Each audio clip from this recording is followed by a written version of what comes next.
가을이 깊어지는 강원도의 산길은 무겁고 고요했다. 나무잎은 붉고 노란빛으로 물들었지만 그 풍경 위에는 차가운 공기가 낮게 깔려 있었다. 검은색 세단이 굽이굽이 이어진 길을 따라 조심스럽게 나아갔다. 운전대를 잡은 남자의 얼굴은 평온했지만 그의 눈빛은 짙은 불안을 머금고 있었다. 그는 대한민국 육군 중장 김석현이었다. 그러나 오늘만큼은 김 중장이 아닌 그저 아버지일 뿐이었다. 그의 어깨에는 평소 달고 다니던 3개의 별 대신 낡은 사복 점퍼가 걸쳐져 있었다. 그의 삶은 항상 정복과 계급장으로 정의되어 왔지만 이 순간만큼은 모든 것을 내려놓고 아들 김민준을 만나러 가는 길이었다. 석현에게 민준은 단순히 소중한 아들이 아니었다. 그는 자신의 군생활 전부를 바쳐 지켜온 이 나라의 미래였고 희망이었다. 훈련소에 입대한 지 석 달. 민준은 밝고 건강한 아이였지만 최근 전화 통화에서 미묘한 변화를 감지했다. 목소리에 힘이 없고 억지로 괜찮다고 말하는 듯한 떨림이 느껴졌다. 군인의 직감, 그리고 아버지의 본능이 동시에 경고를 울리고 있었다. 석현은 모든 공무를 뒤로하고 한밤중에 차를 몰아 강원도로 향했다. 새벽녘, 동이 트기 시작할 무렵 마침내 백호부대 최전방 GOP라는 표지판이 눈에 들어왔다. 전방부대 특유의 긴장감이 감도는 공기가 차창 밖으로 스며들었다. 철책선이 굳건히 서 있고 위병소의 초병들은 경계태세를 늦추지 않았다. 석현은 차를 세우고 깊게 숨을 들이마셨다.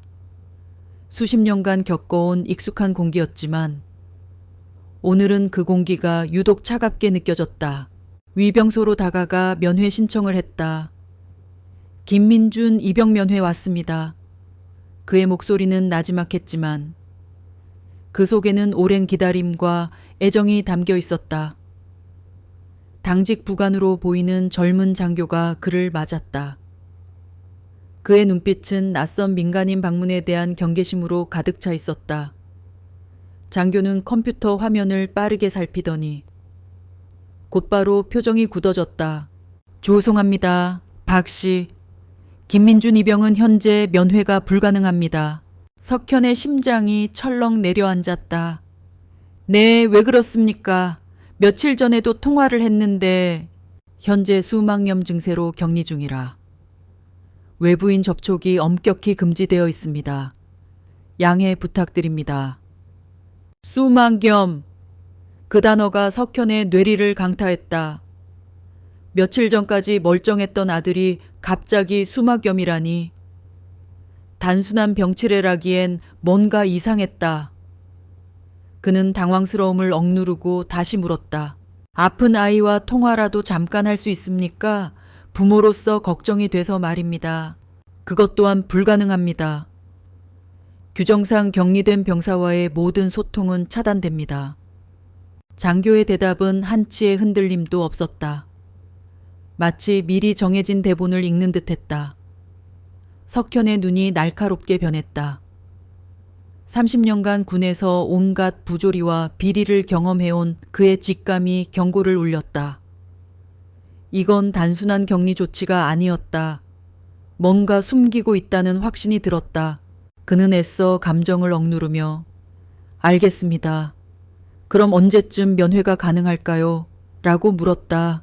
장교는 난처한 표정을 지으며 고개를 저었다. 저도 정확히는 모르겠습니다. 상태를 지켜봐야 한다고만 들었습니다. 석현은 더 이상 질문하지 않았다. 그 순간 멀리서 한 상사가 급하게 전화 통화를 하는 모습이 눈에 들어왔다. 그의 표정은 초조함 그 자체였다. 예, 대대장님. 그 민간인 그냥 돌려보내려는데 계속 서성입니다. 네, 알겠습니다. 그들의 시선이 석현에게로 향했다.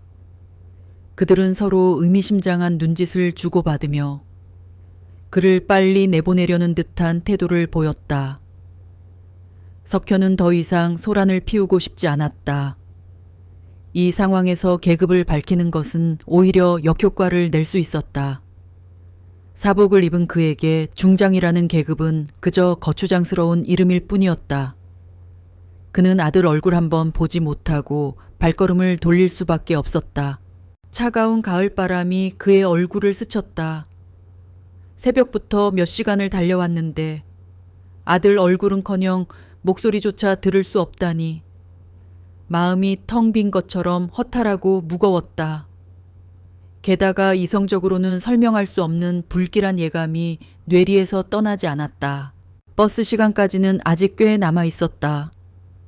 그냥 돌아가기에는 발걸음이 너무 무거웠다. 석현은 정처 없이 부대 근처를 걸었다. 길가에는 작은 가게들과 낡은 건물들이 듬성듬성 서 있었다. 그러다 그는 담배 연기가 자욱한 낡은 다방 하나를 발견했다. 고향 다방이라는 간판이 삐딱하게 걸려 있었다. 문을 열고 들어가자 오래된 커피 냄새와 담배 연기가 뒤섞인 특유의 냄새가 코를 찔렀다. 석현은 구석진 자리에 앉아 믹스커피 한 잔을 시켰다. 마음이 너무 복잡해서 멍하니 앉아 있었다. 그는 잠시 모든 것을 잊고 싶었다. 군인으로서, 아버지로서의 모든 책임감과 불안감을 잠시 내려놓고 싶었다. 하지만 그의 예민한 감각은 멈추지 않았다. 옆 테이블에서 들려오는 대화 소리가 그의 귀를 파고들었다. 두 명의 남자가 군복을 입고 앉아 있었는데 계급장으로 보아 부대 간부들인 듯했다. 야, 이 상사 또 욱해서 주먹질했대.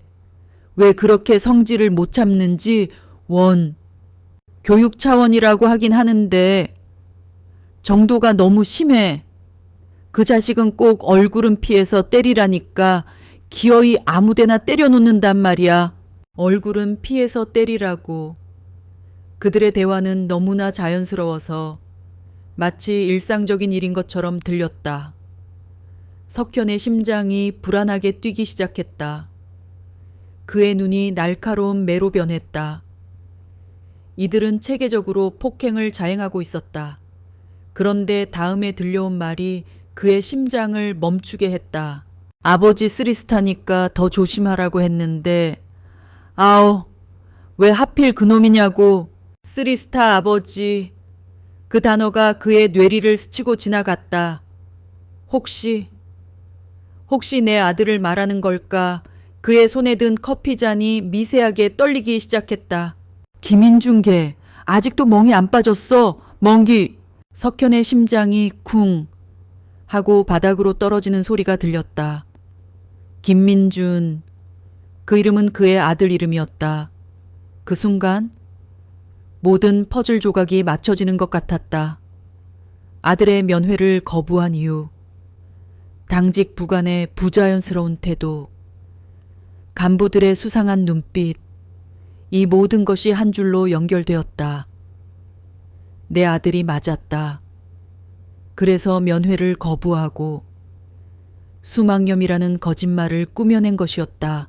그의 분노는 순식간에 화염처럼 치솟았다. 그는 자신도 모르게 자리에서 일어설 뻔했다.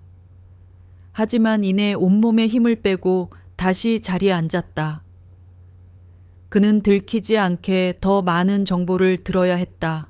한 대대장님도 은폐하라고 했잖아. 큰일 나기 전에 조용히 덮고 가야 된다고. 대대장까지 나서서 이 사건을 조직적으로 은폐하고 있었다. 석현은 이를 갈았다. 군의 기강을 바로잡아야 할 지휘관이 병사 폭행을 묵인하고 숨기고 있다니. 그의 분노는 단순한 아버지의 감정을 넘어 군인으로서의 무거운 책임감으로 번져갔다. 이대로 물러설 수는 없었다. 그는 이 부패한 구조에 심장부까지 파고들어야 한다고 생각했다. 옆 테이블의 간부들이 자리에서 일어났다. 그들은 계산을 하고 다방 문을 열고 나갔다. 석현은 그 자리에 미동도 없이 앉아 있었다. 머릿속이 하얗게 비어 있었고 오직 내 아들이 맞았다 하는 사실만이 맴돌았다. 그의 손은 덜덜 떨리고 있었다. 30년간 단련해온 그의 이성이 무너지고 있었다. 그때 화려한 화장을 한 다방 마담이 석현에게 다가왔다. 그녀는 능청스럽게 말을 걸었다. 어머, 낯선 얼굴이네. 왜 혼자 와서 믹스커피 마실까? 아저씨 군인 아니지 딱 봐도 간지나는데. 석현은 아무 대답도 하지 않았다. 지금은 농담을 들을 기분이 아니었다. 하지만 마담은 아랑곳하지 않고 그의 옆자리에 털썩 앉았다. 아유, 저 인간들 와서 또 떠들다 갔지. 맨날 누가 맞네. 뭘 숨기네. 입 다물라고 하네. 듣고 있으면 심장이 철렁거려. 그런데 어쩌겠어, 나 같은 아줌마가 무슨 힘이 있나. 마담은 담배에 불을 붙이며 한숨을 내쉬었다. 그녀의 말은 석현의 귀에 마치 벼락처럼 박혔다. 맨날 똑같은 얘기라니. 구체적으로 뭐라고 하던가요? 석현은 조심스럽게 물었다.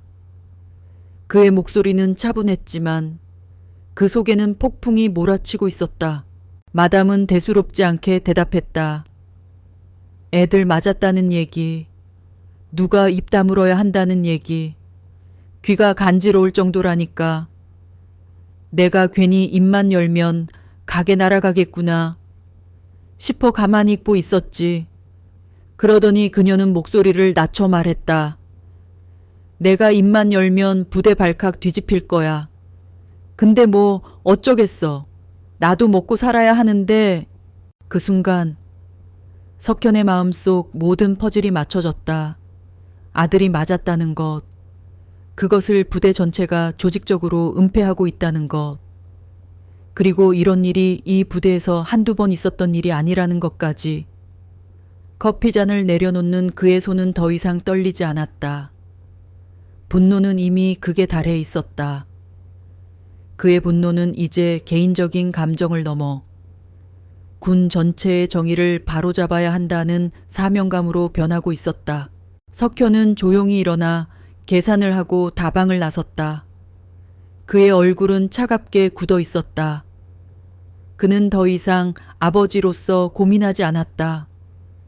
그는 오직 김 중장으로서, 대한민국 육군 참모차장으로서의 자신의 역할에 집중했다.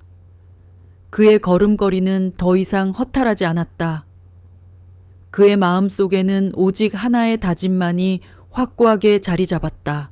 내일은 아버지가 아닌 대장으로서 간다. 그는 휴대폰을 꺼내 비서에게 전화를 걸었다. 내일 아침 7시 군복을 완벽하게 준비해놔. 그리고 내 검은색 승용차를 부대로 가져와. 그의 목소리는 평소와 다름없이 단호했다. 하지만 그 속에는 누구도 짐작하지 못할 결연한 의지가 담겨 있었다. 강원도의 차가운 바람이 다시 그의 얼굴을 스쳤다. 그러나 이제는 그 바람이 더 이상 차갑지 않았다. 그것은 마치 그에게 다가올 전투를 예고하는 전장의 바람처럼 느껴졌다. 그의 눈은 이미 부대 전체를 꿰뚫어 보고 있었다. 그곳의 부패한 뿌리를 뽑아낼 때까지. 그는 멈추지 않을 것이었다. 그날 밤 석현은 한숨도 자지 못했다. 눈을 감으면 다방에서 들었던 그 간부들의 목소리가 계속해서 귓가에 맴돌았다. 김민준 아직 멍이 안 빠졌어. 그의 아들. 소중한 민준의 멍든 얼굴이 그의 눈앞에 선명하게 떠올랐다. 그의 가슴은 고통으로 찢어질 것 같았다. 하지만 그 고통은 곧 거대한 힘으로 변해 그를 움직이게 만들었다.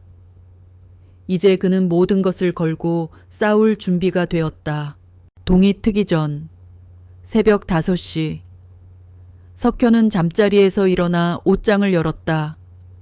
그의 시선은 평소 자주 입던 편안한 사복 대신 완벽하게 다려진 육군 중장 정복으로 향했다.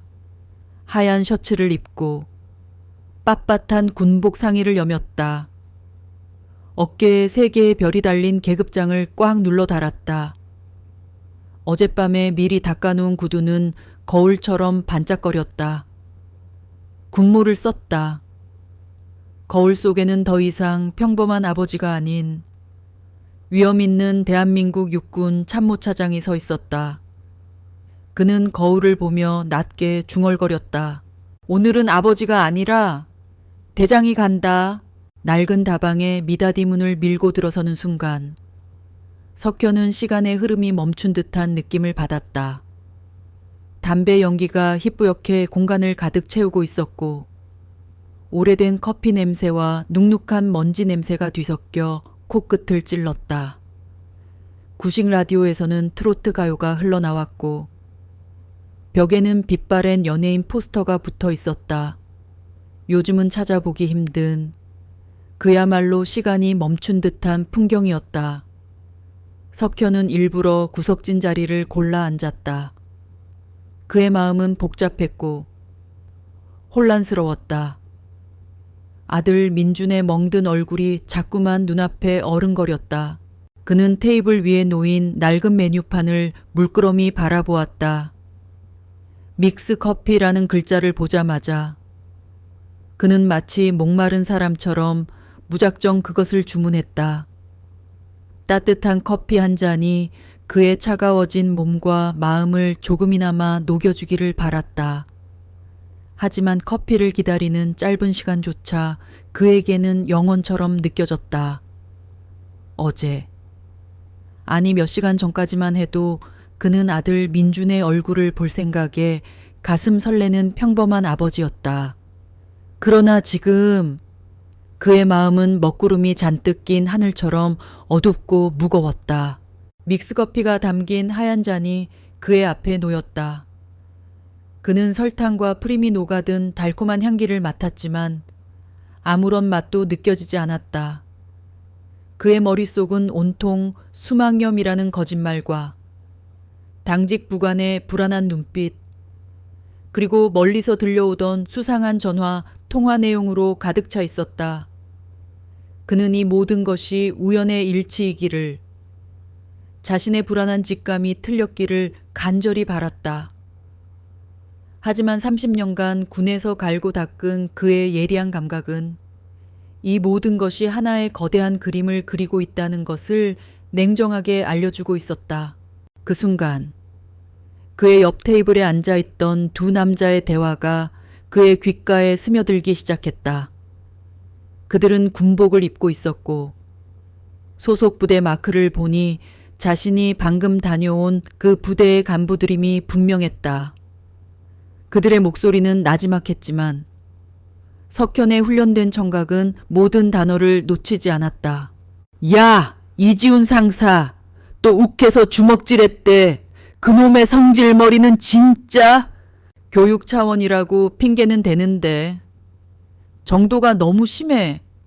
한 대대장님도 이제는 손을 쓰려고 하는 것 같던데 주먹질이라는 단어가 석현의 심장을 찔렀다. 그의 손에 든 커피잔이 미세하게 떨렸다. 그는 숨을 죽이고 그들의 대화에 귀를 기울였다. 그들의 말투는 너무나도 무심했고 마치 일상적인 농담을 주고받는 것처럼 편안했다. 바로 그 점이 석현을 더욱 소름 돋게 만들었다. 폭력이 이 부대에서는 너무나 당연한 일상이었다는 뜻이었으니까 그러게 대대장님도 고생이야. 특히 이번에 그놈 아버지 쓰리스타니까 더 조심하라고 했는데 하필이면 걔가 걸려서 쓰리스타 아버지. 그 단어가 들리는 순간 석현의 머릿속은 텅 비어버렸다. 그의 심장이 쿵 하고 바닥으로 떨어지는 소리가 들렸다. 혹시 설마 아니? 그럴 리가 없지. 하지만 이성을 억누르려 할수록 불안한 촉은 더욱 날카롭게 곤두섰다. 그는 자신의 아들이 민준이라는 평범한 이름이 아닌 쓰리스타 아버지의 아들이라는 꼬리표로 불리고 있었다는 사실에 끓어오르는 분노를 느꼈다. 근데 그거 알아, 김민준 게? 아직도 멍이 안 빠졌대. 아우, 얼굴은 피해서 때리라니까 기어이. 김인준. 그 이름이 들리는 순간 석현의 심장은 멈추는 것 같았다. 그의 온몸에 소름이 돋았다. 믹스커피를 젓고 있던 손은 멈춰버렸고 젓가락을 쥔 채 얼어붙었다. 아들의 이름, 아들의 멍든 얼굴, 당직 부관의 수상한 태도, 이 모든 것이 마치 낡은 필름처럼 그의 머릿속에서 빠르게 스쳐 지나갔다. 다방에서 들었던 간부들의 대화가 곧바로 현실이 되는 순간이었다. 석현의 눈이 이글이글 타올랐다. 그의 혈관 속에서는 뜨거운 용암이 끓어오르는 것 같았다. 한 대대장님도 은폐하라고 지시 내렸잖아. 대외적으로 알려지면 다 끝장이라고. 어차피 며칠 있으면 멍 다 빠지니까. 그때까지 격리시키자고. 한 대대장, 은폐, 격리. 그들의 대화는 마치 망치처럼 석현의 머리를 강타했다. 아들의 수막염은 순전히 거짓말이었다. 그들은 아들의 멍이 사라질 때까지 그를 외부와 철저하게 차단하려 했던 것이었다. 그의 분노는 개인적인 감정을 넘어 군의 기강과 정의를 짓밟는 조직적인 범죄에 대한 분노로 확장되었다. 그는 더 이상 한 명의 아버지가 아니었다. 그는 이 거대한 부패의 사슬을 끊어내야 할 한 명의 군인이었다. 그때 다방 마담이 그의 테이블 쪽으로 다가왔다. 그녀는 능청스럽게 말을 걸었다. 어머, 낯선 얼굴이네. 혼자 와서 믹스커피 마실까? 그녀는 석현의 굳은 얼굴을 힐끗 보더니 그의 옆자리에 앉아 담배에 불을 붙였다. 아유, 저 인간들 또 떠들다 갔지. 맨날 누가 맞네. 뭘 숨기네. 입 다물라 하네. 나 원참.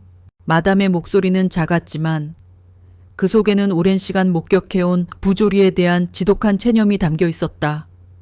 들을 때마다 심장이 철렁거려. 근데 어쩌겠어. 나 같은 아줌마가 무슨 힘이 있나.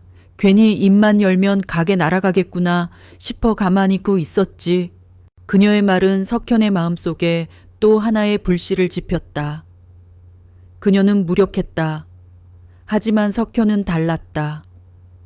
그는 무력하지 않았다. 그는 권력을 가지고 있었고 그 권력을 정의를 위해 사용할 수 있는 사람이었다. 마담은 한숨을 내쉬며 덧붙였다. 내가 입만 열면 부대 발칵 뒤집힐걸. 근데 뭐 어쩌겠어. 나도 먹고 살아야 하는데. 그녀의 마지막 말이 석현의 머릿속에 깊이 박혔다. 먹고 살아야 하기에 침묵해야 하는 사람들의 고통. 그 침묵이 얼마나 많은 병사들을 절망으로 몰아넣었을까. 석현은 더 이상 참을 수 없었다. 그의 분노는 폭발하기 직전의 화산처럼 끓어오르고 있었다. 그는 이제 더 이상 망설이지 않았다. 그의 마음 속에는 오직 하나의 목표만이 선명하게 떠올랐다. 그는 조용히 자리에서 일어나 계산을 했다. 마담은 그를 힐끗 보더니 그가 든 지갑이 두둑하다는 것을 보고는 묘한 표정을 지었다. 석현은 그녀의 눈빛을 읽었다. 이 사람, 뭔가 있는 사람이군. 하지만 그는 그저 무표정하게 다방을 나섰다. 차가운 가을 공기가 그의 얼굴을 때렸다.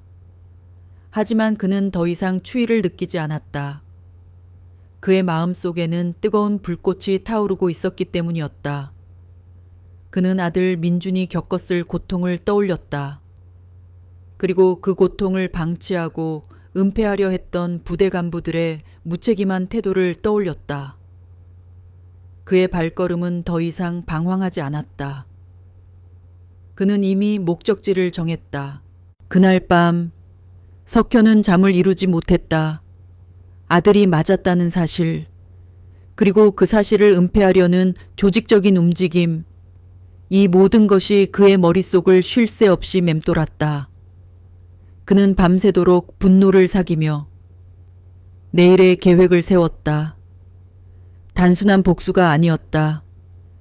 군 전체의 부패한 뿌리를 뽑아내고 다시는 이런 일이 벌어지지 않게 하겠다는 결연한 의지였다. 새벽 5시. 석현은 잠에서 깨어나 옷장을 열었다. 어제와는 확연히 다른 그의 표정에는 더 이상 불안이나 혼란이 없었다. 오직 단호한 결의만이 서려 있었다. 그는 평소 즐겨 입던 편안한 사복 대신 완벽하게 다려놓은 육군 중장 정복을 꺼냈다.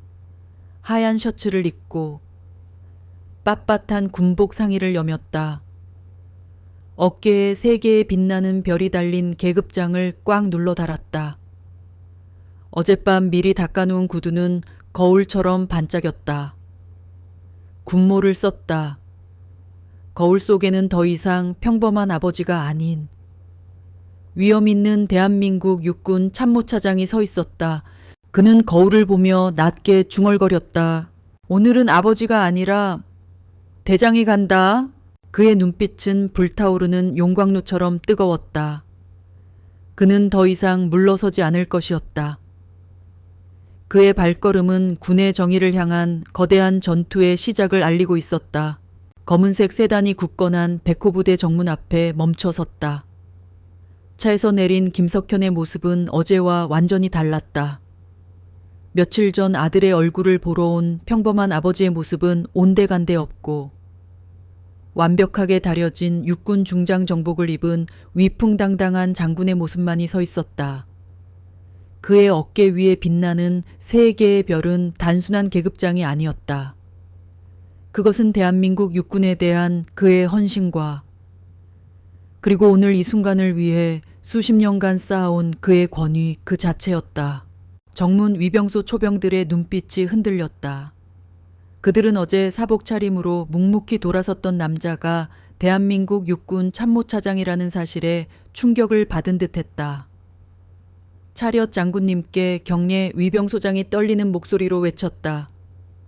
모든 병력들이 일제히 숨을 죽인 채 완벽한 자세로 경례를 올렸다.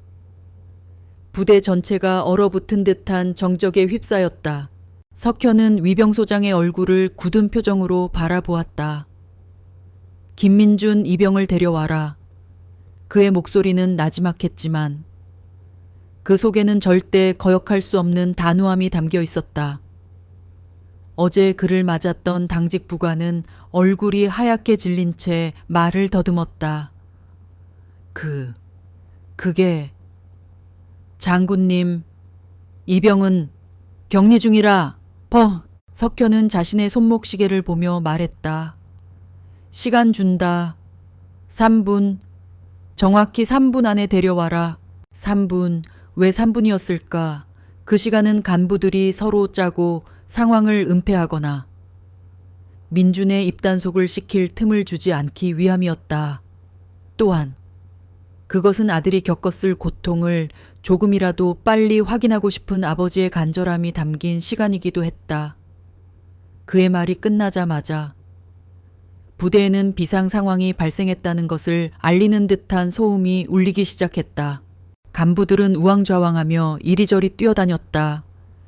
야, 김민준 어디 있어? 빨리 찾아와. 장군님 화나셨다. 대대장님께 보고해 큰일 났다. 누군가 급하게 무정이를 잡고 소리쳤다. 각 생활관 수색하라. 김민준 이병 즉시 찾아. 1분, 2분. 시간이 흐를수록 간부들의 얼굴은 점점 더 창백해졌다. 그들은 서로 불안한 눈빛을 주고받으며 식은땀을 흘렸다. 아직 못 찾았나? 씻고 있었답니다. 지금 끌고 오는 중입니다. 드디어. 마지막 순간 멀리서 한 병사가 허겁지겁 달려오는 모습이 보였다. 군복을 대충 걸친 채 숨을 헐떡이며 달려오는 모습이었다. 바로 그의 아들 민준이었다. 석현의 심장이 멎는 것 같았다. 가까이 다가오는 아들의 얼굴을 본 순간 그의 눈은 분노로 이글거렸다. 왼쪽 뺨에는 선명한 푸른 멍이 들어 있었고 입술은 터져 딱지가 앉아 있었다. 볼은 부어 있었고 눈가에도 희미한 멍 자국이 보였다. 어제 다방에서 들었던 충격적인 이야기가 모두 사실임이 눈앞에서 확인되는 순간이었다. 김민준 아직 멍이 안 빠졌어. 그 말이 마치 끔찍한 예언처럼 현실이 되어 그의 가슴을 찢었다. 민준은 아버지의 얼굴을 똑바로 보지 못하고 고개를 숙인 채 떨리는 목소리로 경례를 올렸다. 김민준 이병, 보고합니다. 그의 목소리는 평소와 달리 힘이 없고 불안정했다. 석현은 민준의 눈빛에서 공포를 읽었다. 그는 자신의 아들이 두려움에 떨고 있다는 사실에 다시 한번 분노가 치밀어 올랐지만 애써 감정을 억누르며 최대한 침착한 목소리로 물었다. 누가 그랬냐? 민준은 고개를 더욱 숙였다. 아닙니다. 아버지. 훈련하다가 그는 필사적으로 거짓말을 하고 있었다. 하지만 그의 눈빛은 불안하게 한 곳을 향하고 있었다. 석현은 그 시선을 놓치지 않고 따라갔다. 그곳에는 얼굴이 새파랗게 질린 이지훈 상사가 서 있었다. 그제야 모든 것이 명확해졌다. 어제 다방에서 들었던 이름, 이지훈 상사가 바로 그의 아들을 때린 장본인이었던 것이다. 석현은 더 이상 지체하지 않았다. 그는 아들을 똑바로 바라보며 그의 눈에 맺힌 눈물을 읽었다. 다시 한번 단호하게 물었다. 누가 그랬는지 사실대로 말해라. 대장 명령이다. 군인에게 상급자의 명령은 절대적이다. 민준도 그 사실을 잘 알고 있었다. 그는 더 이상 거짓말을 할 수 없다는 것을 깨달았다. 그때 이지훈 상사가 앞으로 나서며 변명하기 시작했다. 장군님, 정말 훈련 중에 일어난 일입니다. 저희가 체력 단련을 시키던 중에. 석현은 차가운 눈빛으로 그를 바라보았다. 내가 너에게 물어봤나? 나는 김민준 이병에게 묻고 있다. 이지훈 상사는 입을 다물었다. 부대 전체가 다시 한번 정적에 휩싸였다. 석현은 다시 민준을 바라보았다. 민준아, 아버지한테 거짓말하는 거냐? 그 순간 민준의 눈에서 눈물이 뚝뚝 떨어졌다. 그는 떨리는 목소리로 말했다. 이지훈 상사에게. 맞았습니다. 마침내 진실이 드러나는 순간이었다. 부대 전체가 얼어붙었다. 이지훈 상사의 얼굴은 창백해졌고 주변 간부들의 눈빛은 흔들렸다. 석현의 분노는 이제 개인적인 복수를 넘어 이 부패한 구조를 뿌리 뽑아야 한다는 사명감으로 변했다. 그는 곧장 이지훈 상사에게 다가갔다. 네가 때렸냐? 아닙니다. 훈련 중 교육 차원에서. 교육 차원이라고 병사 얼굴에 멍을 들게 하는 게 교육이냐? 이지훈은 아무 대답도 하지 못하고 그저 땀만 흘리고 있었다. 석현은 이지훈을 잠시 내버려 두고 다시 아들에게로 돌아갔다. 민준의 눈빛은 공포에 질려 있었다.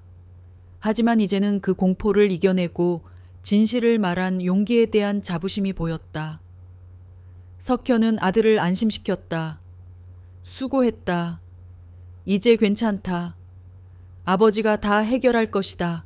그는 아들을 안전한 곳으로 보낸 후 곧장 한태성 대대장실로 향했다. 그는 이지훈 상사 한 명만의 문제가 아니라는 것을 알고 있었다.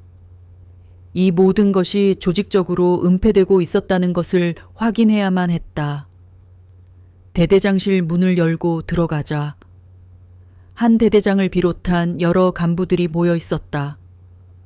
모두 긴장한 얼굴로 석현을 기다리고 있었다. 석현은 한 대대장을 똑바로 바라보며 단도직입적으로 물었다.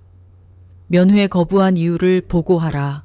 한 대대장은 땀을 닦으며 어물쩍거렸다. 수막염 증세가 있어서. 거짓말하지 마라. 석현은 책상을 내리치며 소리쳤다.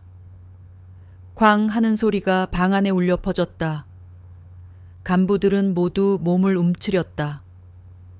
너희는 부대 사기를 핑계로 병사 폭행을 묵인하고 은폐했다. 이것은 명백한 범죄다. 한 대대장은 변명을 늘어놓기 시작했다. 장군님, 이런 사건이 외부에 알려지면 부대 사기가 무너지고 군의 신뢰도도 떨어집니다. 상급 부대에서 책임을 물으면 결국 여기 장병 전체가 피해를 보게 됩니다. 석현은 냉소적으로 웃었다. 병사가 맞는 것보다 더 큰 문제가 어디 있느냐. 너희는 체면을 지키려다 군을 썩게 만들었다. 그때 한 장교가 앞으로 나섰다. 최강우 대위였다. 그의 얼굴에는 불안함 대신 결연한 의지가 담겨 있었다. 장군님, 드릴 말씀이 있습니다. 말해보아라. 이지훈 상사의 상습 구타는 이미 여러 번 보고되었습니다. 하지만 한 대대장님께서 계속 묵살하셨습니다. 최강우 대위의 내부 고발에 한 대대장의 얼굴은 더욱 창백해졌다. 석현은 이지훈 상사 한 명뿐 아니라 이 부대 전체가 폭력과 은폐의 공범이라는 것을 확인했다. 그는 즉시 조사를 확대하라고 지시했다. 지금부터 이 사건은 단순 구타 사건이 아니다. 조직적인 은폐 사건이다. 전 부대 병력을 대상으로 전수조사를 실시하라. 다른 피해 병사들이 있는지 즉시 확인해라. 30분 후 충격적인 사실이 드러났다. 민준뿐만 아니라 13명의 병사가 추가 피해자로 밝혀졌다. 그들은 하나둘씩 석현 앞에 나와 끔찍했던 경험을 증언했다.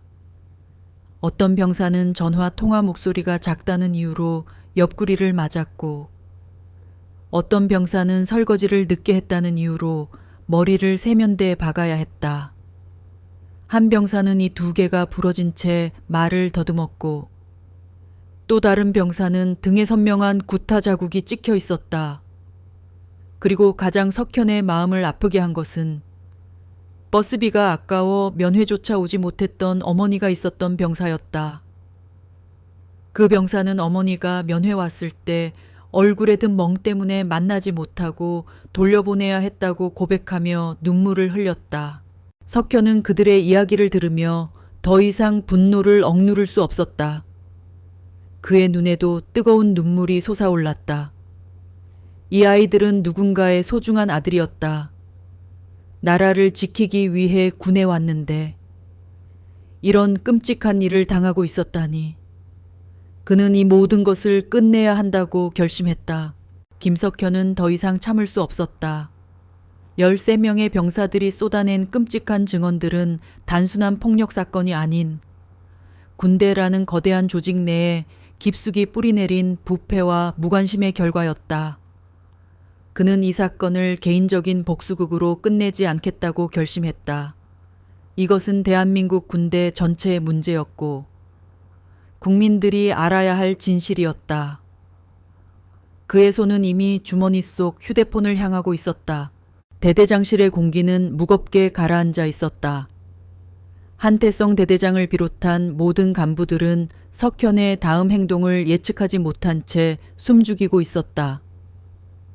그들은 모두 그가 개인적으로 사건을 무마하거나 은밀히 처리할 것이라고 생각하고 있었다. 그러나 석현의 얼굴에는 그런 흔적조차 보이지 않았다. 그의 눈은 불타는 강철처럼 단단했다. 그는 휴대폰을 꺼내들어 첫 번째 번호를 눌렀다. 국방부 감찰실입니까? 육군 참모차장 김석현입니다. 지금부터 말씀드리는 건 긴급 사안입니다. 백호 부대에서 발생한 병사 폭행 및 조직적 은폐 사건에 대해 즉시 감찰팀을 파견해 주십시오. 13명의 피해자가 확인되었습니다. 피해자 명단과 증언은 확보했습니다. 간부들의 얼굴이 새파랗게 질렸다. 그들은 이제 돌이킬 수 없는 일이 벌어졌다는 것을 깨달았다. 석현은 그들의 눈빛을 하나하나 훑어보며 말했다.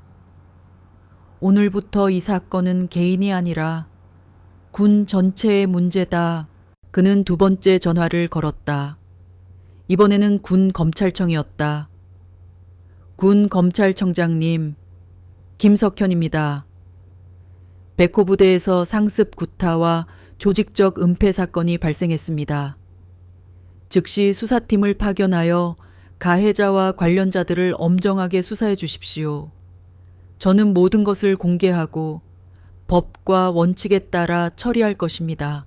연이은 전화통화에 대대장실은 싸늘한 냉기로 가득 찼다. 간부들은 벌벌 떨며 그를 바라보았다. 그들의 변명은 이제 아무런 의미가 없었다. 석현은 마지막으로 한 곳에 전화를 걸었다. 그것은 바로 언론사였다. 기자님, 김석현입니다. 국민이 반드시 알아야 할 일이 벌어졌습니다. 지금 제가 있는 백호 부대로 와주십시오.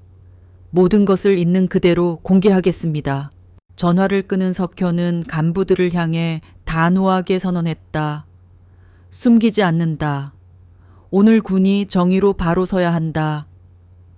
그의 목소리는 방 안을 넘어 부대 전체에 울려 퍼지는 듯했다.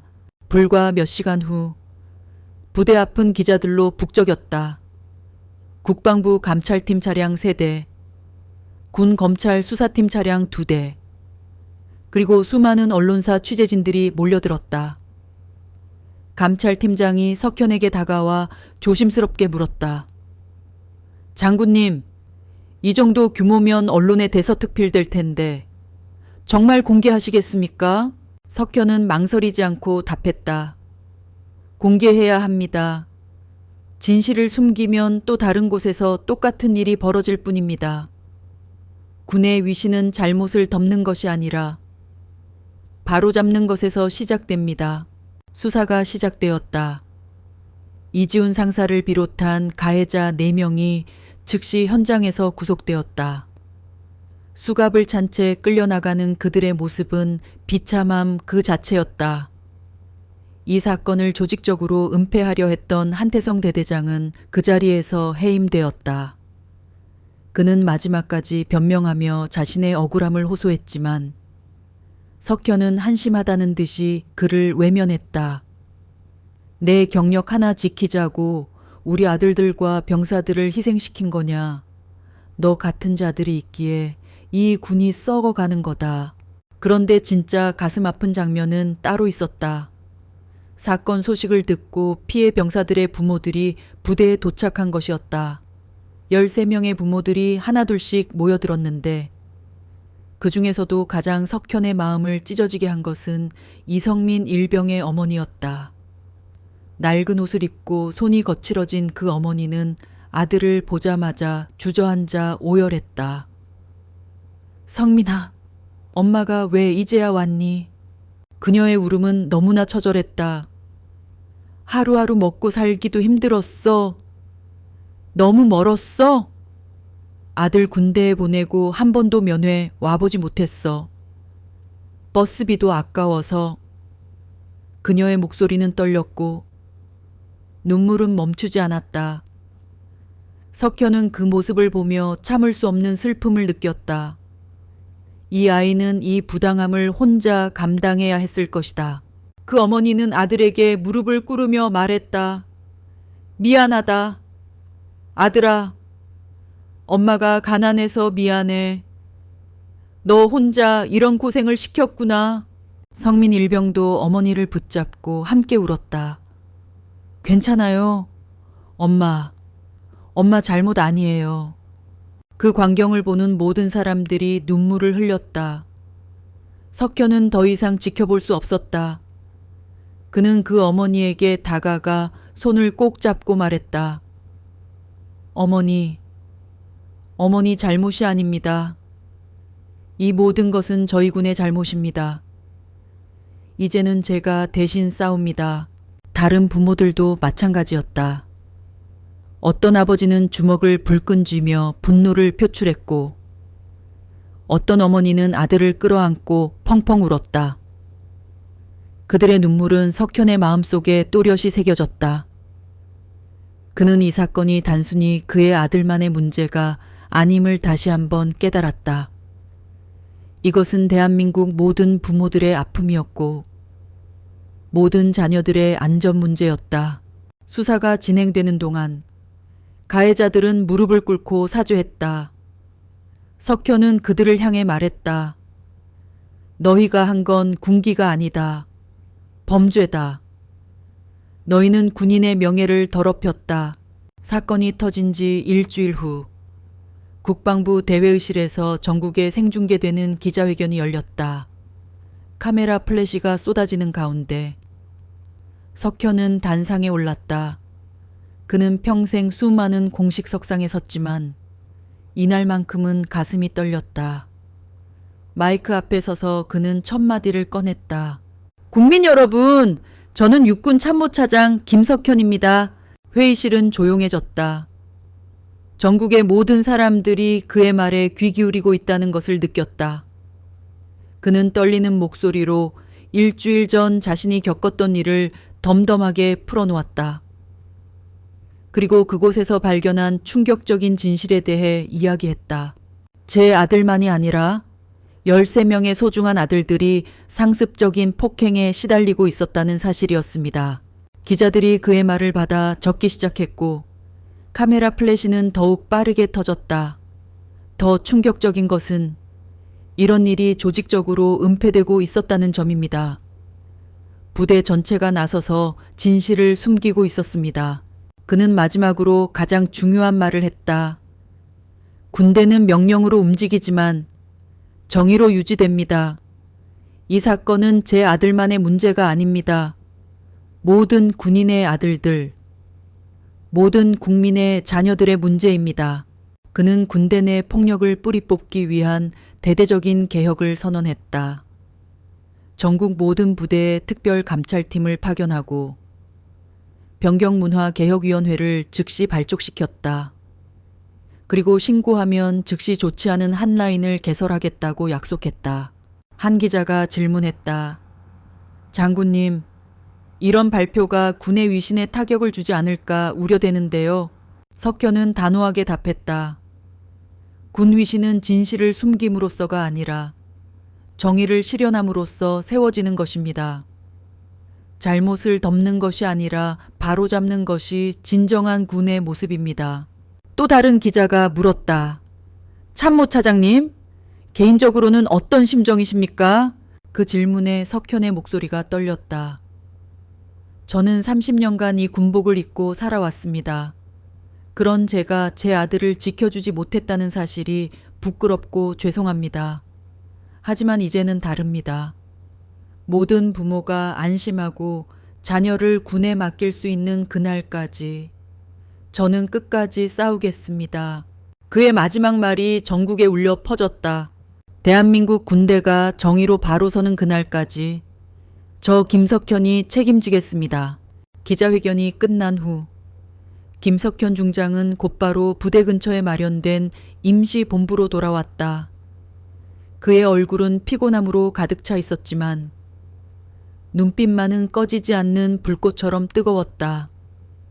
그는 쏟아지는 전화와 보고서들을 처리하며 다음 단계를 위한 계획을 세우기 시작했다. 전국적인 변경문화 개혁은 단순히 말로만 이루어질 수 없었다. 그것은 군대라는 거대한 조직의 뿌리 깊은 관습과 싸우는 길고 험난한 싸움이 될 것이었다. 그의 방에는 수십 통의 전화와 메시지가 쏟아졌다. 어떤 전화는 그의 용기에 감사하는 응원 메시지였고 또 어떤 전화는 군의 위신을 떨어뜨렸다며 비난하는 목소리였다. 하지만 석현은 그 모든 것에 흔들리지 않았다. 그는 오직 자신이 해야 할 일에만 집중했다.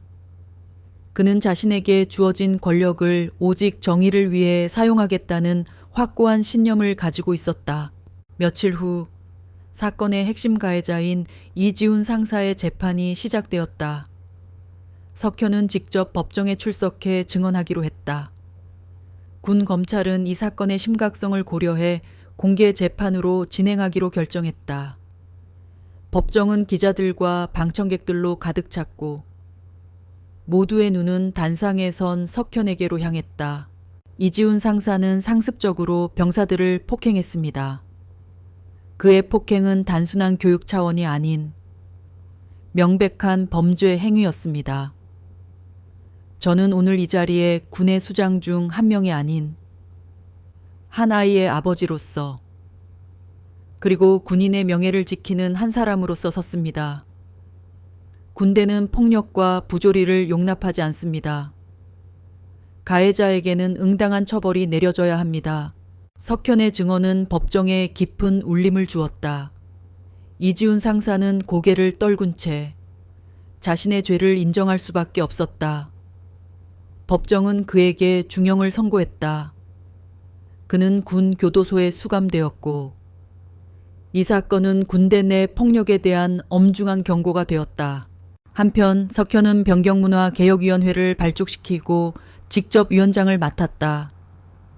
그는 각계각층의 전문가들과 시민단체 대표들을 초빙하여 위원회를 구성했다. 그들은 군대 내 폭력 실태를 파악하기 위한 전수조사를 실시하고 병사들의 인권을 보호하기 위한 구체적인 방안들을 마련했다. 첫 번째 회의에서 한 전문가는 말했다. 군대 내 폭력은 단순히 개인적인 문제가 아닙니다. 그것은 조직 전체의 구조적인 문제에서 비롯됩니다. 상급 부대의 압박, 지휘관의 무관심, 그리고 병사들 사이에 잘못된 관습이 맞물려 이런 비극이 반복되는 것입니다. 석현은 그 말에 깊이 공감했다. 그는 단순히 가해자들을 처벌하는 것으로는 문제가 해결되지 않는다는 것을 알고 있었다. 그는 군대라는 거대한 조직의 체질을 개선해야 한다고 생각했다. 그는 병사들의 고충을 듣기 위해 익명으로 운영되는 핫라인을 개설하고 그곳에 접수되는 모든 내용을 직접 확인했다. 핫라인에는 수많은 제보가 쏟아졌다. 어떤 병사는 폭언과 욕설에 시달리고 있다고 제보했고 어떤 병사는 잠 못 이루는 밤이 계속된다고 토로했다. 석현은 그들의 이야기에 귀 기울이며 한 사람 한 사람의 아픔에 공감했다. 그는 그들의 제보를 바탕으로 해당 부대에 대한 특별 감찰을 실시하고 지휘관들을 교체하거나 징계했다. 그의 노력은 곧바로 효과를 보기 시작했다. 폭행과 폭언이 줄어들었고 병사들의 얼굴에는 조금씩 웃음꽃이 피기 시작했다. 석현은 부대를 방문하여 병사들과 직접 소통했다. 그는 병사들과 함께 식사를 하고 함께 축구를 하고 함께 이야기를 나누었다. 그는 그들의 눈높이에서 그들의 고충을 듣고 그들의 어려움을 해결해 주기 위해 노력했다. 한 병사가 석현에게 다가와 말했다. 장군님 덕분에 저희 부대가 많이 바뀌었습니다. 이제는 선임들도 함부로 욕하지 않고 저희를 동료처럼 대해줍니다. 정말 감사합니다. 석현은 그 병사의 손을 잡고 말했다. 고마운 건 나야. 너희들의 용기 덕분에 이 모든 것이 가능했다. 그는 병사들에게 희망을 심어주었다. 그리고 그 희망은 점차 확산되어 대한민국 군대 전체에 변화의 물결을 일으키기 시작했다. 언론은 그의 용기와 헌신을 대서특필했고 국민들은 그에게 박수를 보냈다. 석현은 이제 영웅으로 불리기 시작했다. 하지만 그는 자신이 영웅이라고 생각하지 않았다.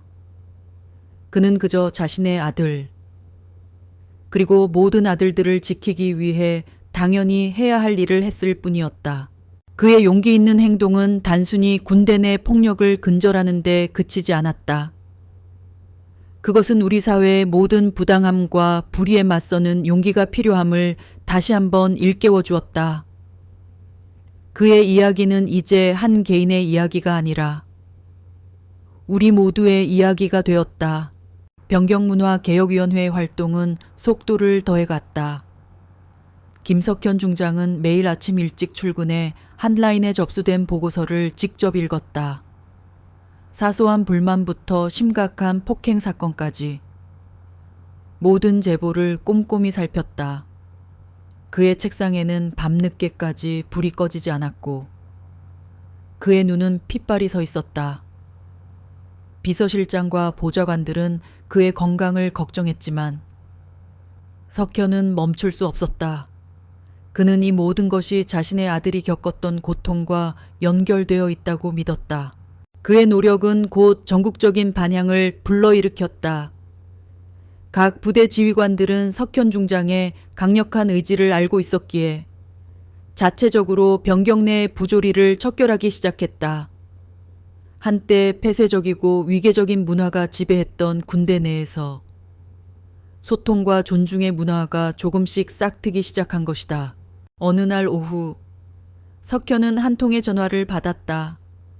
발신자는 군 복무를 마치고 전역한 지 얼마 되지 않은 한 병사였다. 장군님, 이 전화번호가 맞는지 모르겠습니다만 꼭 드리고 싶은 말씀이 있어서 전화했습니다. 석현은 따뜻한 목소리로 말했다. 맞다네. 무슨 일인가? 사실 저도 얼마 전에 전역했는데 군 생활하는 동안 정말 힘들었습니다. 선임들의 괴롭힘과 폭언에 시달렸고 밤마다 악몽을 꿨습니다.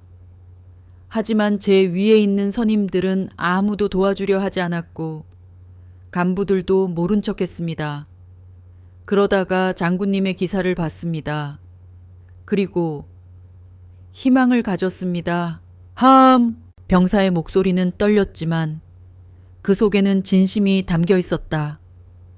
석현은 잠시 말을 잇지 못했다. 그는 자신의 행동이 한 사람의 삶에 얼마나 큰 영향을 미칠 수 있는지 깨달았다. 자네 지금은 괜찮은가? 네, 괜찮습니다. 전역했으니까요.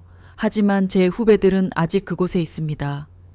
장군님 덕분에 이제는 괜찮을 거라고 생각합니다. 정말 감사합니다. 전화를 끊은 후 석현은 깊은 생각에 잠겼다. 그의 노력은 단순히 가시적인 성과를 넘어 사람들의 마음속에 희망을 심어주고 있었다. 그는 이 희망을 지켜야 한다고 다짐했다. 이후 그는 변경문화개혁위원회를 통해 군인들의 심리 상담 프로그램을 강화하고 인권 교육을 의무화했다. 또한 병사들의 병경 생활 만족도를 조사하는 설문지를 익명으로 작성하게 하고 그 결과를 바탕으로 각 부대에 대한 평가를 내렸다.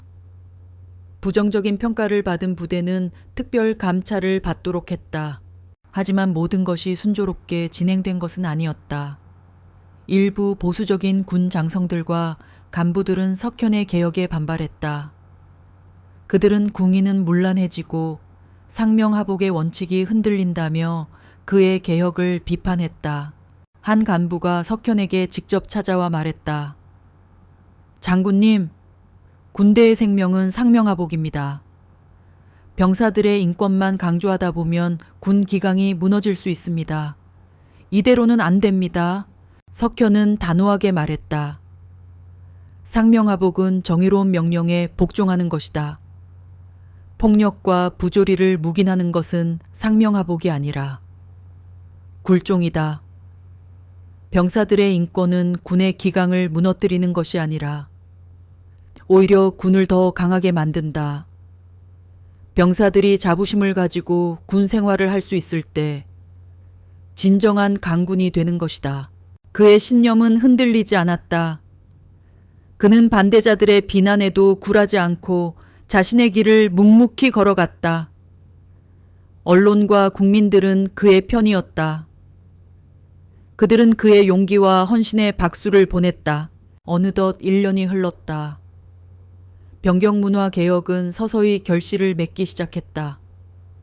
군대 내 폭행 사건은 90% 이상 감소했고 병사들의 사기는 크게 높아졌다. 군 생활에 대한 만족도 조사에서도 긍정적인 답변이 압도적으로 많았다. 석현은 이 모든 것이 자신의 노력 덕분이라고 생각하지 않았다. 그는 이 모든 것이 용기 있게 진실을 말해준 아들 민준과 그를 믿고 따라준 수많은 병사들의 덕분이라고 생각했다. 어느 날 그는 아들 민준의 소대 병사들을 만났다. 그들은 모두 이제는 웃으며 서로를 대했다. 민준의 얼굴에는 멍 자국은 사라지고 밝고 건강한 미소가 가득했다. 민준은 아버지에게 말했다. 아버지, 제가 맞았을 때 정말 무서웠습니다. 하지만 아버지가 절 믿어주시고 진실을 밝혀주셔서 정말 감사했습니다. 이제 저는 더 이상 두렵지 않습니다. 석현은 아들의 손을 잡고 말했다. 아니, 민준아, 용기 있게 진실을 말해준 네가 더 대단하다. 너 덕분에 수많은 군인들이 희망을 얻었다. 그는 자신의 아들이 군에 입대하여 겪었던 고통이 헛되지 않았음을 깨달았다. 그의 아들은 단순한 피해자가 아니었다. 그는 군대 전체의 변화를 이끌어낸 영웅이었다. 그날 밤 석현은 잠자리에 들기 전 거울을 보았다. 거울 속에는 1년 전에 그가 서 있었다. 아들의 면회를 거부당하고 불안감에 떨던 그날의 그는 이제 더 이상 불안해하지 않았다. 그의 마음은 평화로웠다. 그는 자신이 옳았다는 확신을 가지고 있었다. 그리고 그 확신은 그에게 내일의 싸움을 위한 힘을 주었다. 병경문화 개혁은 단순히 군대 내부의 문제 해결에 그치지 않았다. 그것은 곧 사회 전체의 화두로 떠올랐다. 군대는 명령으로 움직이지만 정의로 유지된다는 김석현 중장의 말은 전국의 TV와 신문 지면을 장식하며 큰 울림을 주었다. 그의 용기 있는 행동은 국민들에게 깊은 감동을 주었고 많은 사람들이 군대에 대한 신뢰를 회복하기 시작했다. 김석현은 개혁의 흐름을 놓치지 않았다. 그는 병경문화개혁위원회를 통해 구체적인 실행 방안들을 마련하고 이를 모든 부대에 의무적으로 적용시켰다. 가장 먼저 시행된 것은 익명 제보 시스템이었다. 군인들은 모바일 앱을 통해 익명으로 폭행, 폭언, 부조리 등을 신고할 수 있게 되었다. 이 시스템은 철저한 보안을 유지하며 제보자의 신원을 완벽하게 보호했다. 첫 달에만 수천 건의 제보가 쏟아졌다. 석현은 잠을 줄여가며 모든 제보를 직접 확인했다. 그는 제보 내용의 심각성에 따라 긴급 감찰팀을 파견하고 가해자들을 즉시 처벌하도록 지시했다. 그의 단호한 태도는 군 내부의 부패한 세력들에게 강력한 경고가 되었다. 물론 반발도 거셌다. 일부 지휘관들은 병사들이 맘대로 제보하면 기강이 무너진다고 불만을 표출했다. 그들은 석현을 찾아와 장군님, 이렇게 하다가는 군대가 엉망이 될 겁니다. 라며 목소리를 높였다. 석현은 그들의 주장을 단호하게 반박했다. 기강이 무너지는 것은 폭력을 방치하고 은폐하는 순간부터였습니다. 병사들이 마음 놓고 제보할 수 있는 환경을 만드는 것이야말로 진정한 군의 기강을 세우는 일입니다. 군인은 국민의 생명과 재산을 지키는 존재입니다. 그런 군인이 내부의 적에게 폭행당하고 있다면 과연 외부의 적과 싸울 수 있겠습니까? 그의 논리정연한 반박에 그들은 더 이상 할 말이 없었다. 석현은 이성적인 논리로 그들을 설득하고 그의 진정성 있는 태도로 그들의 마음을 움직였다. 개혁은 계속되었다. 그는 군인들의 인권 교육을 강화하고 심리 상담 프로그램을 확대했다. 또한 병사들이 서로 소통하고 교류할 수 있는 동료 사랑 프로그램을 도입했다. 이 프로그램은 선후임 관계를 수직적인 명령 관계가 아닌 수평적인 동료 관계로 바꾸는데 큰 역할을 했다. 특히 석현은 자신의 아들 민준이 복무했던 백호 부대를 변경문화 개혁모범 부대로 지정했다. 그는 주기적으로 부대를 방문하여 병사들과 직접 소통했다. 그는 병사들의 이름을 하나하나 외우고 그들의 고민을 들어주었다.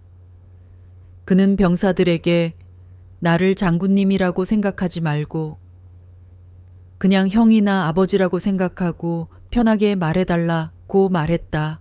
병사들은 처음에는 어색해했지만 그의 진심 어린 태도에 점차 마음을 열기 시작했다. 그들은 석현에게 자신의 꿈과 미래에 대해 이야기했고 군 생활의 어려움에 대해 솔직하게 털어놓았다. 석현은 그들의 이야기를 들으며 그들에게 희망을 주었다. 한 병사가 석현에게 물었다. 장군님, 어떻게 그런 용기를 가지실 수 있었습니까? 저희는 장군님의 행동을 보면서 큰 힘을 얻었습니다. 석현은 잠시 생각에 잠겼다. 용기는 두려움을 이기는 것이 아니라 두려움 속에서도 옳은 일을 하는 것입니다. 저도 솔직히 두려웠습니다. 하지만 제 아들이 겪었던 고통을 생각하니 더 이상 망설일 수 없었습니다. 저는 그저 아버지로서 그리고 군인으로서 당연히 해야 할 일을 했을 뿐입니다. 그의 겸손한 대답에 병사들은 깊은 감동을 받았다. 석현은 그들에게 단순히 좋은 군인이 되는 방법을 가르친 것이 아니라 좋은 사람이 되는 방법을 가르치고 있었다. 그의 노력은 곧 결실을 맺기 시작했다. 군대 내 폭행 사건은 획기적으로 감소했고 병사들의 병경 생활 만족도는 크게 높아졌다. 군 복무를 마친 병사들은 사회에 나가서도 석현 중장의 이야기를 전하며 군대에 대한 긍정적인 이미지를 전파했다. 김석현 중장은 이제 단순히 참모차장이 아니었다. 그는 대한민국 군대의 희망이었고 모든 군인들의 멘토였다. 그의 용기는 한 명의 아버지의 마음에서 시작되었지만 이제는 대한민국 전체를 바꾸는 거대한 변화의 물결이 되었다. 그리고 그 물결은 앞으로도 계속될 것이었다. 개혁은 순조롭게 진행되는 듯 했으나 예상치 못한 곳에서 걸림돌이 나타났다. 군 고위층의 일부 보수 세력이 석현의 개혁에 대해 노골적인 불만을 드러내기 시작한 것이다. 그들은 변경문화 개혁이 군의 고유한 전통과 위계 질서를 훼손하고 있다고 주장했다. 그들은 언론과의 비공식 인터뷰에서 병사들의 인권만 강조하다 보면 군대는 결국 오합지졸이 될 것이라며 석현을 비난했다. 이러한 비난은 석현에게 큰 부담으로 다가왔다. 그는 자신의 신념을 지키기 위해 고군분투했지만 군대라는 거대한 조직 내에서 혼자만의 힘으로는 한계가 있었다. 그는 이 문제를 해결하기 위해 가장 먼저 변경문화개혁위원회 활동을 더욱 투명하게 공개하기로 결정했다. 위원회 회의록과 제보 내용, 그리고 개혁의 성과를 담은 보고서를 정기적으로 언론에 공개했다. 그의 투명한 공개는 보수 세력의 비난을 무력화시켰다. 국민들은 숫자로 증명되는 개혁의 성과를 보며 석현을 더욱 신뢰하게 되었다. 군대가 바뀌고 있다는 긍정적인 여론이 형성되었고 보수 세력은 더 이상 공개적으로 석현을 비난할 수 없었다. 하지만 그들의 방해는 계속되었다. 그들은 석현의 주변 사람들을 흔들기 시작했다. 석현과 가까운 지휘관들에게 불이익을 주거나 그의 개혁에 동조하는 간부들을 한직으로 좌천시켰다. 이로 인해 석현은 외로운 싸움을 이어가야 했다. 어느 날 석현의 오랜 친구이자 동기인 한 장군이 그를 찾아왔다.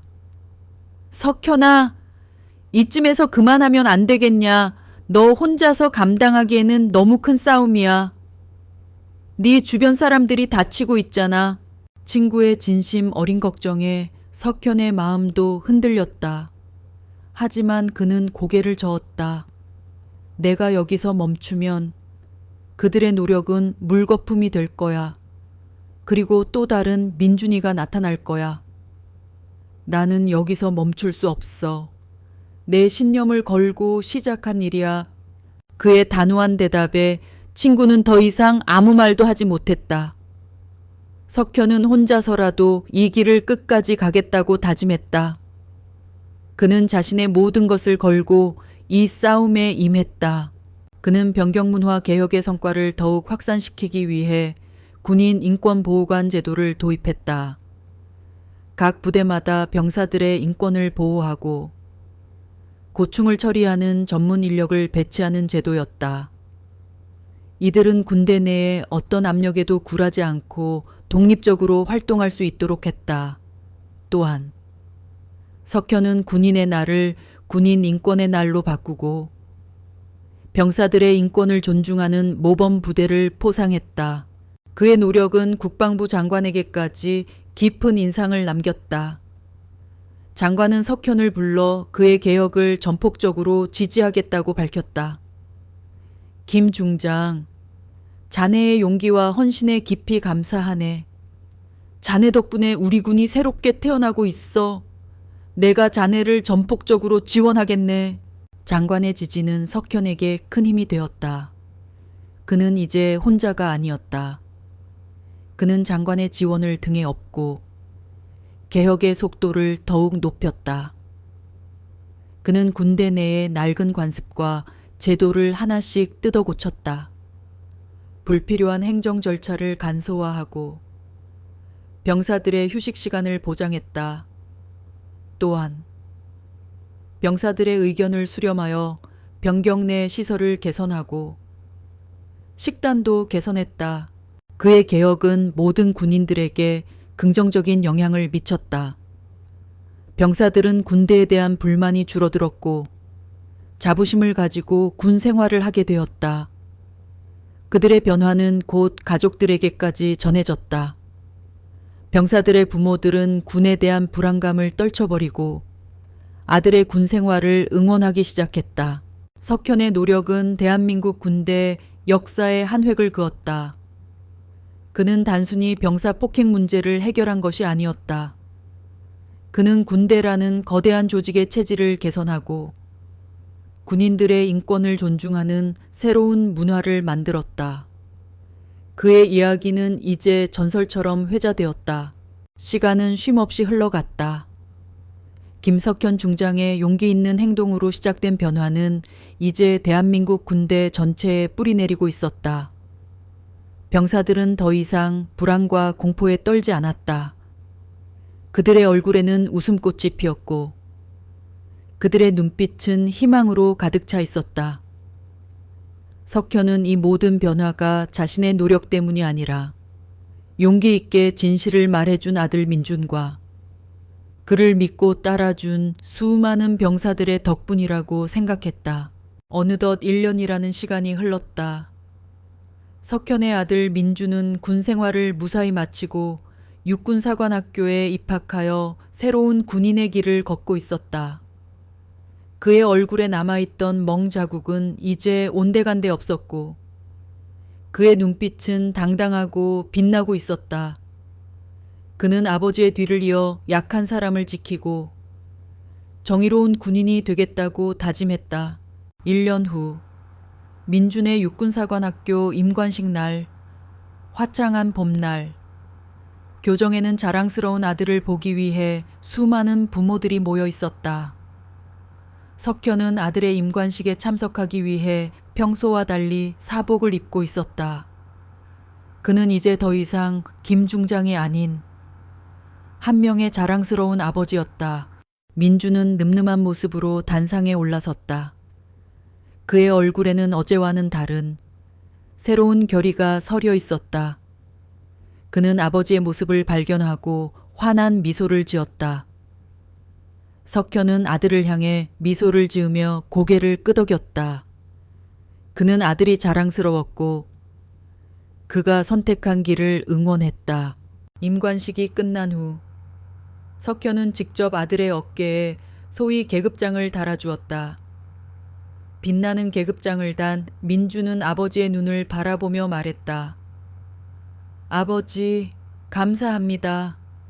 아버지처럼 약한 사람을 지키는 군인이 되겠습니다. 그 말에 석현은 눈시울이 붉어졌다. 그는 아들의 어깨를 꽉 잡고 말했다. 민준아, 너는 이미 약한 사람을 지키는 군인이다. 너의 용기 덕분에 수많은 군인들이 희망을 얻었다. 그들의 대화는 짧았지만 그 속에는 오랜 시간 동안 쌓아온 사랑과 존경, 그리고 서로에 대한 깊은 이해가 담겨 있었다. 민주는 아버지를 끌어안고 말했다. 아버지, 이제는 제가 아버지를 지켜드릴게요. 석현은 아들의 품에 안겨 따뜻한 미소를 지었다. 그는 자신의 아들이 이제는 어엿한 군인이자 한 명의 당당한 어른이 되었다는 것을 깨달았다. 그는 자신의 모든 노력과 고통이 헛되지 않았음을 확인했다. 그들의 용기로 시작된 변화는 전국 곳곳에 뿌리내리고 있었다. 부대 정문에는 이제 더 이상 불안한 얼굴로 서성이는 부모들이 없었다. 그들은 안심하고 아들을 면회하러 들어갔다. 석현은 그 모습을 보며 미소를 지었다. 그리고 그 순간 그는 자신의 행동이 한 명의 아들을 위한 것이 아니라 대한민국 모든 아들들을 위한 것이었음을 깨달았다. 이야기는 이렇게 끝을 맺는다. 하지만 김석현과 김민준의 이야기는 끝이 아니었다.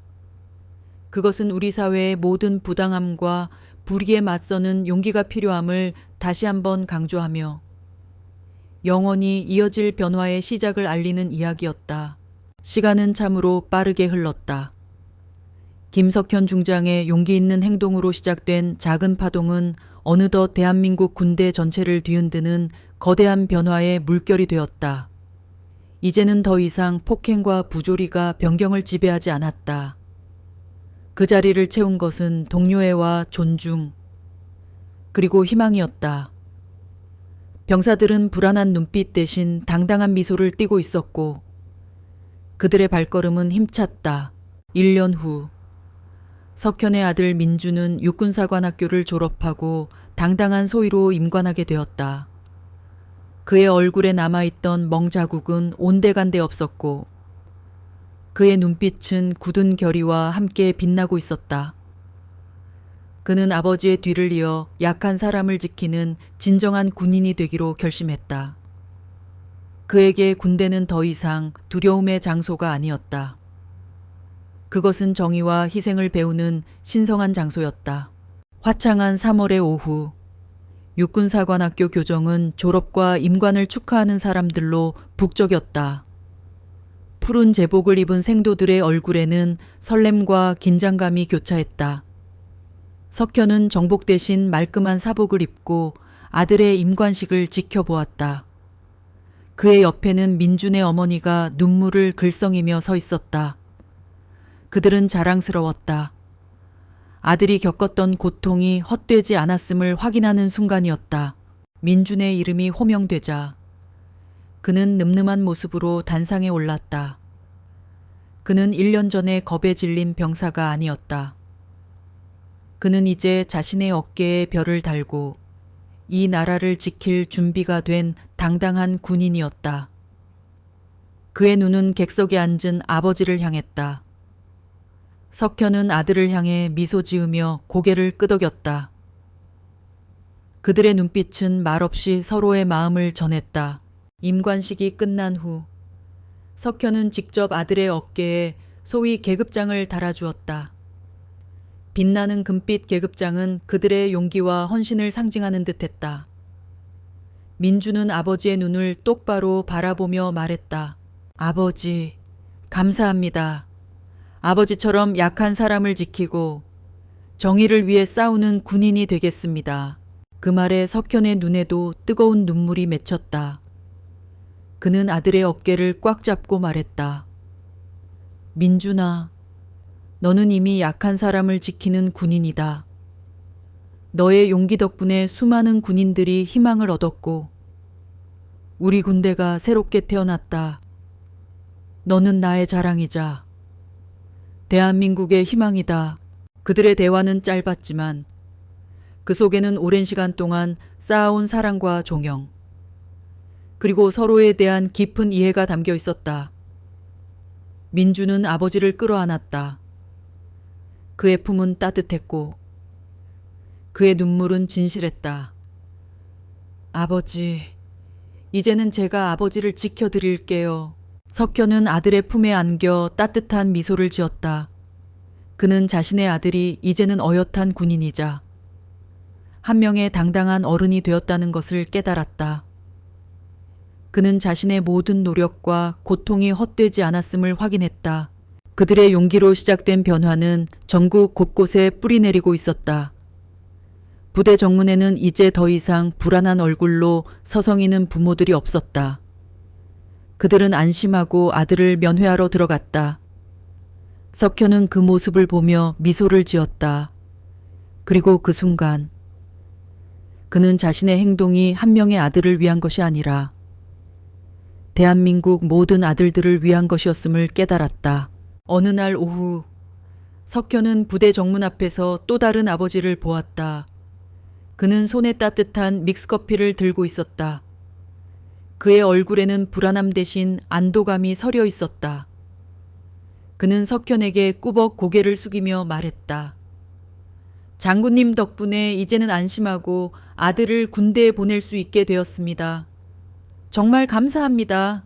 석현은 그 아버지의 손을 잡고 말했다. 아닙니다. 모든 것은 우리 아들들의 용기 덕분입니다. 이야기는 이렇게 끝을 맺는다. 하지만 김석현과 김민준의 이야기는 끝이 아니었다. 그것은 우리 사회의 모든 부당함과 불의에 맞서는 용기가 필요함을 다시 한번 강조하며 영원히 이어질 변화의 시작을 알리는 이야기였다. 그들의 용기는 한 명의 아버지의 마음에서 시작되었지만 이제는 대한민국 전체를 바꾸는 거대한 변화의 물결이 되었다. 그리고 그 물결은 앞으로도 계속될 것이다.